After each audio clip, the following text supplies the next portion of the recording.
actually are in the process of hiring someone who hired me for my first job out of school. We don't expect people to be sitting at their desk from 8 to 5. I don't care where you are if you're getting the work done. We have no B team players. Every single person on our team is an A team player. Like people that aren't in the industry, why aren't the share prices of these companies going up when the price of commodities is going up? And the simple answer is because they aren't making more money.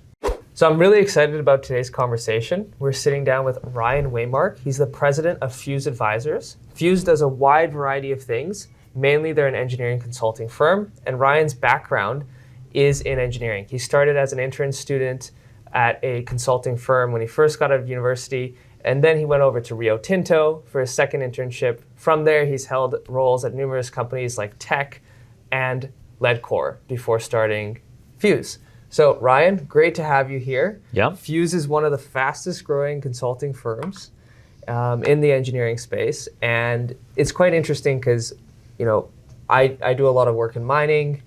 A lot of our IR clients are in the mining sector. Mm-hmm. And so I thought it'd be cool to sit down and have a conversation with you about what makes Fuse Advisors special and really understand your founding story, because this is a very hard business, and especially as an engineer and an engineering service-based business, to really grow and have a footprint in this sector, it's incredibly hard. So I'd love to know the story on how you got started, what brought about Fuse, and then we'll take it from there. Sure, yeah. I mean, my background prior to Fuse, as you mentioned, was very diverse. Like I worked as a consultant with a large EPCM consultancy. I worked for an operator, Tech, both in operations and projects. I worked as a contractor with Leadcore. So, sort of early days of my career, got a really well-rounded view of industry and how projects are executed. After that, I joined the junior mining sector and worked on a project in northern BC. Saw it go through a feasibility study, a provincial, federal, EA, and then an acquisition. And it was through that period where I actually didn't know what was going to happen after the acquisition was closed, whether I was going to be offered a role with a new company. So my boss at the time, Rob McLeod, who is in the office here as well, he suggested that I moonlight and start consulting just to sort of see what's out there and just to sort of hedge my bets. And me moonlighting turned into me having 3 people working for me within about 3 months. And so it just kind of was right place, right time in terms of the opportunity. But that was 6 years ago now, and it's sort of ebbed and flowed from that point to today. And I think it's been a bit of a journey to today. And I didn't honestly set out to create a consulting company on day one. It wasn't until just about 3 years ago where we created Fuse that we decided we wanted to create a company. Right. Yeah. So that's interesting. So what do you think made you stand out in the early days where you went from, just moonlighting as a consultant to then having 3 people below you? Like, what was that first differentiation that you had?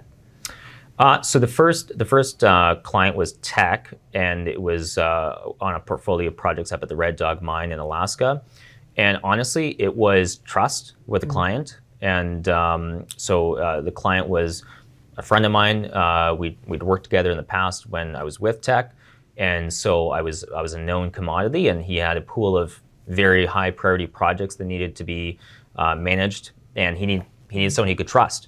And so, that trust obviously was what underpinned me coming in, and then that sort of is what allowed me to scale and hire people, because he knew I would bring in the right people that could effectively execute the projects. Okay, yeah. So that trust that you had built through your own work and also the relationship you had with him, but I'm sure it came from you executing or doing things that you said you would do. Totally. Consistently over a long period of time. Totally. Interesting. And so when you started Fuse, how did you transfer over, like they say hiring the right people makes or breaks a business. Totally. And so it's one of the things that in startups, in building companies is talked about most often. You have to have the right people. It's all about the people. How do you pick the right people? What did you look for?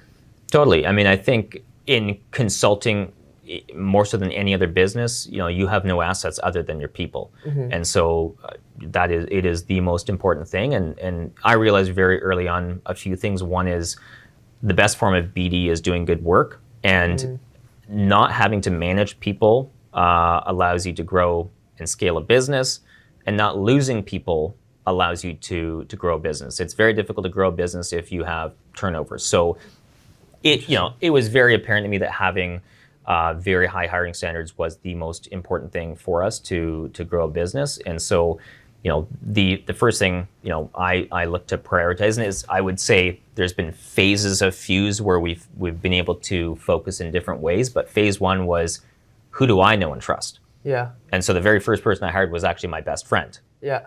And they have a few golden rules in business, and one is don't go into business with your friends and family. Yeah. And so my two partners at Fuse are my best friend and my brother. So I broke all the rules. But to me, who do I trust more than my best friend and my brother, right? Yeah. So trust is such a big part of that, and trust works both ways. Like, I trust they're going to do the work, but they also have, a sense of accountability to me too, where they're going to want to go the extra mile where, if you don't know someone, if you don't trust someone, you may not, right? So, right. So like, I'd say the first 15 people that we hired were all people that we knew directly. And we had a prior relationship with them.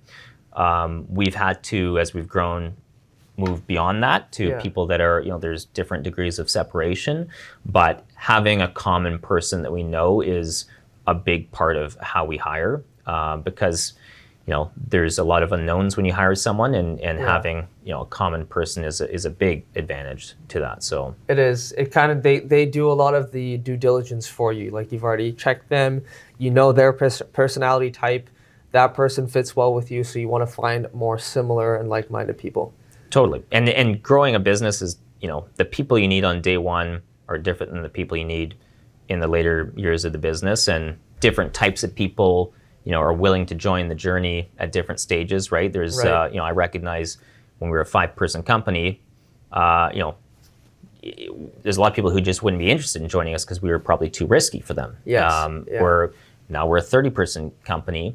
We're honestly kind of shocked at the people that are reaching out to us that want to join, because we have this critical mass now, right? Yeah. Now you're getting more inbound requests, whereas before you had to go outbound and really do all the legwork to find the people. Totally. How did you grow the business? How did you guys get more contracts? Just a lot of relationship making, and that's really my main strength, is my network and the people that I have built relationships with. And I think I learned a lot of that from my dad. Like, he was a really relationship focused person. He's the type of person who has every person's birthday in his phone. Oh, and yeah. He will literally call them on their birthday to wish them a happy birthday. But it's like things like that were instilled on me at a young age of, relationships matter, and having a trust with these people. And you may not know why a relationship is valuable at the time, but every relationship has value. So, like, I've maintained relationships with people who I've met at all stages in my career. Interesting. We just actually are in the process of hiring someone who hired me for my first job out of school. Wow. And if you don't maintain those relationships, then you don't get to come full circle like that. So I mean, the contracts, honestly, like, having worked on the owner side, managing projects, having worked as a consultant for different projects, I just have a good network, and I leverage that. I meet lots of people and meet new people. So yeah, going from I think they talk about it as like going from node to node, where you have your network and you go from one person in the network to the other, and then that's how you grow, rather than just going out cold to a bunch of people. Totally. And I think the other is being, like, not to be, altruistic, but I try to add net positivity to our industry. Like, I go out and try to help people regardless of whether it benefits myself. I believe in karma, and if you add positivity, people, will want to work with you, and there's some, way it's going to come back to you in the future. So, I've helped dozens and dozens of people get jobs without the intention of that being a source of work for Fuse. But those relationships then at some point in the future often come around, and if they need someone that they need to come and do some work for them, they've got numerous options. But if there's someone they know and trust that can do the work, they often reach out. So it's almost like the thing that differentiates you, or Fuse, I should say now, from the competitors in the space is just the consistency of trust that you've built. I'd say that gets the foot in the door. Yeah. I think the other piece is once you're in, then you need to execute. Yeah. And so that comes back to the people and hiring really, really top tier people. So like I tell all of our clients, and every consultant I'm sure would say this, but we have no B team players. Mm-hmm. Like every single person on our team is an A team player, and that allows me to win the work and have trust the work is going to be executed in a way where I don't need to manage the work, and I don't need to manage that relationship. And so I think that's it's a big part of how we've been successful, is not just winning the work, but then you got to do the work. Yeah. Yeah, that's how you build the trust over time, right? If you're not executing on the work, then you have no momentum. You're not building off of anything. Each time you're just burning bridges. Totally. So when you hire the right people and you put them in positions, you made an interesting point where you said you don't really need to manage them. Mm-hmm. So how do you guys operate? How does Fuse operate? Are you guys like little silos and teams, and then you come together every once in a while, or do you guys have like a central manager who takes care of everything and lets people know what to do? Like what's the structure you guys decided on? Yeah, it's evolved a bit over time, and I feel like every, I don't know, maybe 8 to 10 people that we've hired, we've had to sort of reimagine how it's going to look, just to ensure we have the proper structure in place. And there's a natural, increase of administrative and overhead work that just comes with, having a larger company. So today we have, I'm in the president role, and a lot of my focus is on business development and sort of the strategy side of the company. My two other partners, Ross and Davis, they both have an internal function. So Ross, my one partner, manages the finance, legal, sort of more the administrative side of things, but then also oversees the technical services group that we have, where Davis is the sort of more managing the operational side of things, so making sure everyone's billable and all the resource planning is done, and supporting with the estimating side of things. And then he oversees the project delivery group. So we try to sort of wear a few hats for a few different reasons. Like we're still small and nimble. And then beneath that, we have a few different sort of groups of people where they have shared technical expertise, or they're working in sort of a similar execution model. But a lot of the work we do is very much pulling on lots of members of the team. Like a lot of the work we do is what we call integrated project delivery type models. So you're pulling someone from our metallurgy group, you're pulling someone from our mining team, you're pulling someone from our advisory team that does financial modeling, and you're pulling a project manager from that bucket of people, and you're pulling them together to execute on the project. So as much as we manage ourselves internally based on sort of your subject matter expertise, we work in a very collaborative way. Interesting. Yeah. So you guys you guys don't really have silos. You operate as one unit. Totally. And then tap into certain people depending on what you need.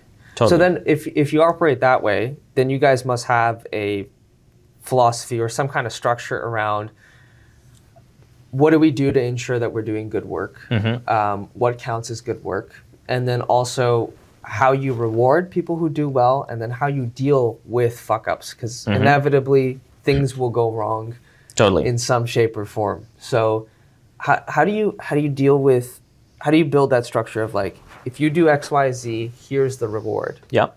And then what is that reward? I think, the biggest thing for me is people are incentivized to work for very few reasons. Money is one. Like no one works for free. We all have, families and expenses. So, people need to be paid well. They need to do interesting work, and they need to have, a sense of value within, their work environment. There's very few things that motivate people, and so, I tell people, they should be getting paid the most to do the most interesting work possible with us, and if they aren't doing that, then they should be somewhere else. And so that's a two-way, thing. Like we commit to doing that, but they also, need to commit that, they're going to raise their hands if they're not happy, if they feel that that's not, that commitment isn't being met. And so I think the biggest reward is if someone is, excelling, giving them more challenging work, giving them more responsibility, paying them more. And we don't, because we're a small company, we don't follow the, standard, these are all the bands and these are, the pay, ranges within the bands. We find ways to incentivize people to make sure that they're, being rewarded for the results they provide, not, the input work that they're doing. That's huge. Because that's the type of people we want to attract, is people that are outcome focused, not, we don't expect people to be sitting at their desk from 8 to 5. I don't care where you are if you're getting the work done, right? Yeah. Having people that are results focused and get rewarded for the results just inevitably will, get better quality people, because they know that if I come into Fuse and I do really well, I have way more room to grow than if I'm in an org and I'm getting paid a salary, flat salary, or an hourly rate, or whatever it is. But then it also gets everybody to focus on the results. Yeah. So it's not just your client, it's their client. And so then they all pitch in. That's interesting. And on the other side, though, when there's fuck ups, I've always been, of the mentality of getting in the trenches with people when there's issues. And I've worked with different organizations where if there's issues, management distances themselves from people, and it's like a, they just get shit on more, right? Yeah, they just pinpoint the person. Yeah. Totally. So, when there's fuck ups, and it happens all the time in consulting, and, we're lucky, I feel like it obviously doesn't happen often with us, but it's inevitably going to happen. You have to find out why, first of all, because, the issue could be internally, but it could also be with the client. Clients aren't always perfect. Could just be purely a misunderstanding of, what, the product is versus what was expected. It could be a scoping issue. So finding out why, and then, trying to lift with the team to solve the problem, and not, leave them to themselves to figure it out. I think that's, I've always respected leaders that I've had who have gotten in the trenches with me and helped solve problems. And I think that's, what we try to do as a team, to show that, we're in this together. And if someone's struggling for whatever reason, figure out why, we'll help. And then on the back end, we'll reflect and see, what can we do differently next time? How can we avoid getting this situation again? Is it, something where we need to be, more process driven on the outset with the client? Is it someone was in the wrong role? That does happen from time to time, or is it just a client that's challenging, which does happen as well? So you kind of break down: is it like a person issue? Is it a process issue? Or is it something that we can't? Those are the two things you can control: people and processes. Totally. Outside of that, you can't control it. So how can we deal with whatever that issue is now that it's happened? Totally. And we're lucky. We have an abundance of work, and we've had situations where there's been just a very challenging client before who's not easy to work with, that we've fired, and we've just said, it's not worth the stress on our employees and the headache to deal with, and we'd rather turn down the work and walk away than try to push through what is likely an unresolvable sort of issue. And I tell our people, our employees are more important than our clients. Our clients are obviously extremely important to us, but without our people, we can't service our clients. So they come first every single time. I think that's huge, because that makes people feel valued, right? And makes them feel respected, and they trust you that you have their back. Totally. So they'll go above and beyond for you, which is then in turn better for the client. Totally. And so that's interesting. That's I don't know if a lot of consulting firms have that perspective. But I don't think they have the luxury to, unfortunately, because a lot of them, when you grow beyond a certain size, you need just volume of work. Yeah. And that work isn't always going to be, the most interesting work. No. The client may be challenging. It may be, there may be a variety of things that make it not ideal work, but you have to do the work because you have the people. Where we're in a lucky, situation where we have more work than people, so we get to be, choosy about what we take on and who we want to work with, right? And I think that the more work than people is kind of a combination of the fact that the people are so good. Yeah. You've been so selective. And which also makes me think the fact that there's more work than people, what are you seeing in the mining space? Is there like a shortage of engineers? Is like what's going on? What are some of the trends you're seeing? Because you're basically on the floor every day, in the trenches. Totally. I mean, when I went to school, I did my mining degree at UBC. We often talked about this lost generation, which is, in today's terms, basically anyone from 40 to 55. They just don't exist. And, the reason they don't exist is because, the mining industry is cyclical. And when, markets aren't there, people don't get mining engineering degrees. And when people don't get mining engineering degrees, you don't have mining engineers. So there is periods, and you walk the halls of mining faculty at UBC, and they've got the pictures on the wall of all the grad classes, and it's very apparent. Like you see extended periods of like 4 to 6 graduates. Wow. That low, eh? Oh yeah, and even when there's periods where there's more, if they graduate in a year where there's no jobs, they go into a different industry. Yeah. And they don't often come back. Once they leave. So we're like very much up against that lost generation now. There's a lot of people who have retired, and there's a lot of people who are going to retire in the next 5 years. Yeah. So there's people just don't exist. And there's other factors at play that projects are more complex, and there's more technology. There's all sorts of things that are just putting more demands on project teams. Yeah. That's so interesting. And then are you seeing things change in the mining industry? Like, do you think we're coming out of one of those down cycles and going into an up cycle? I mean, we all hope that we are. I mean, that's we're forever optimistic, I feel like, in our industry, which is a trait I like. I like being optimistic. I think, we continue to be busy, which is one litmus test that, the industry is obviously buoyant in some capacity. I'd say, most of our work has been with the majors and then the single asset development companies, who I feel like are, there's a small pool that are very well capitalized that we've been lucky to work with, who have, been able to continue projects in even these challenging times. But over the last few months, we've seen an increase of sort of the mid-sized operating companies start to dust off studies, and that, to me, is certainly a sign that there's headwinds in terms of where things are going. Like I feel like there is money that's being deployed onto the study side, so that's a positive. That's a good sign. That shows that something, they're optimistic. They think things are going to get going. So totally. We'll see, right? But that's always a good sign, because it's all about momentum, right? It's about the group of people thinking that it's going to go in some direction. Totally. I mean, I think everyone, like people that aren't in the industry, ask like, why aren't the share prices of these companies going up when the price of commodities is going up? And the simple answer is because they aren't making more money. Yeah. And until they start making more money at these higher prices, their share prices won't appreciate. So I think we've seen some companies come out with good results recently. I think Agnico jumped like 6% on the day of their earnings.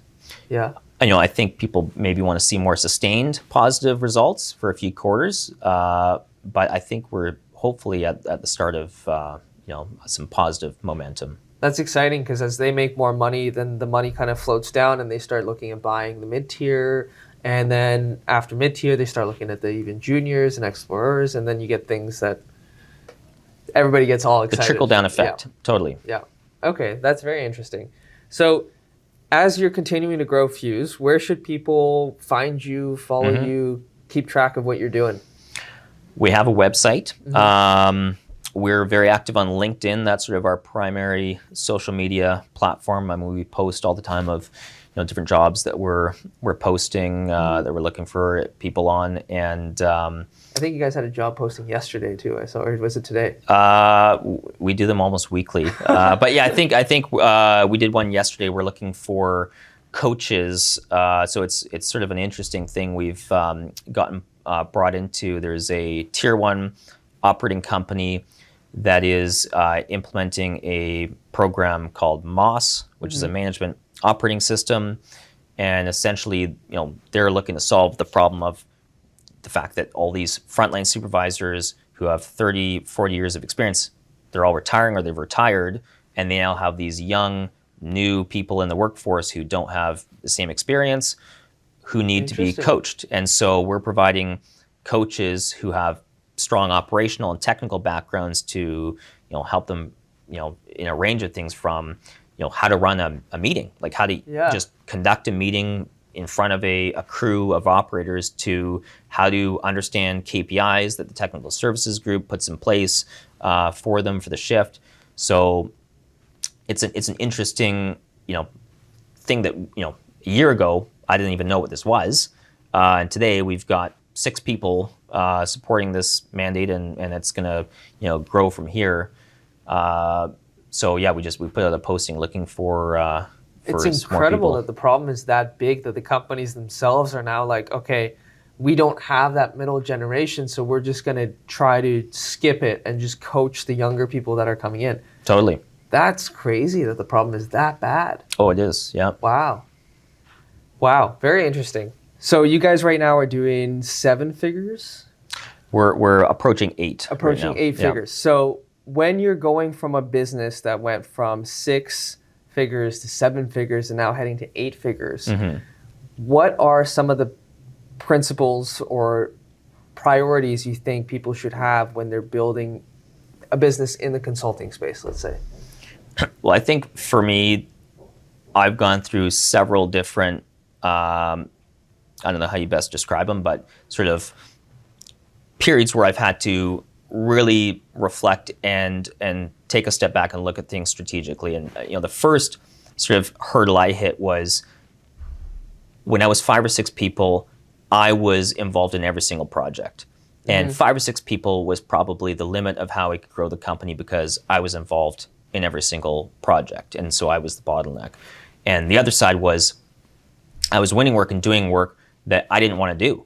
And so it was very apparent to me that to scale beyond 5 or 6 people, I had to remove myself from doing the work and be more in an owner, company leadership perspective, and not be, hands on the tools. So that was sort of one big difference for me in terms of how to scale from 5 or 6 people to maybe up to, say, the 15-person threshold. So I think step 1 is, if you want to build a business, you need to obviously have an idea of what you want to do. It needs to be unique. You need to have either a unique product or a service offering or an approach.